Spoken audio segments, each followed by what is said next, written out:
নারীদের সম্পর্কে একটা গুরুত্বপূর্ণ তথ্য কি জানেন? যে আপনি তাকে যা বলবেন সে আস্তে আস্তে তাই হতে থাকবে। কি বিশ্বাস হচ্ছে না? এই যেমন ধরেন আপনি তাকে বললেন যে তুমি দেখতে কিন্তু ভারী মিষ্টি, তখন সে পরিপাটি হয়ে নিজেকে আরো গুছিয়ে রাখা শুরু করবে।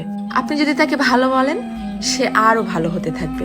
আপনি যদি বলেন যে তোমার মনের মধ্যে অনেক মায়া, ভালোর জন্য তুমি নিমেষেই যে কোনো কিছু কুরবানি দিতে পারো, তখনও সে সেটা রপ্ত করতে শুরু করবে।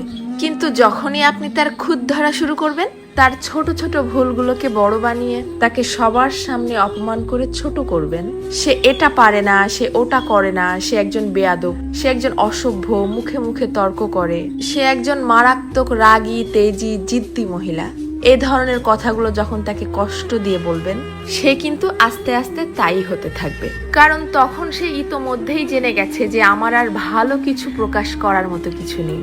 সবার সামনে যেহেতু আমি খারাপ হয়েই গেছি, তো আরো খারাপ হয়ে যাই। তখন আর সে কোনোভাবেই কারোর সামনে নিজেকে সঠিক প্রমাণ করার প্রয়োজনীয়তা অনুভব করবে না। সে ধরেই নিবে যে কেউ আমাকে ভালো বললে ভালো, আর না বললে আরো ভালো। কে বুঝলো বা বুঝলো না এটা নিয়ে আর মাথায় ঘামাবে না। এটুকু তার ঠিকই বোধগম্য হয়ে যাবে যে আমি সবাইকে সম্মান দেখিয়ে লাইনের পেছনেই দাঁড়াই অথবা সামনে, সব অবস্থাতেই আমি খারাপ। আর এভাবেই আস্তে আস্তে আপনি তাকে হারিয়ে ফেলবেন। আর একজন নারী কখনোই একদিনে বা একটা কারণে নিজেকে সরিয়ে নেয় না, এর পেছনে থাকে কোটি কোটি কারণ।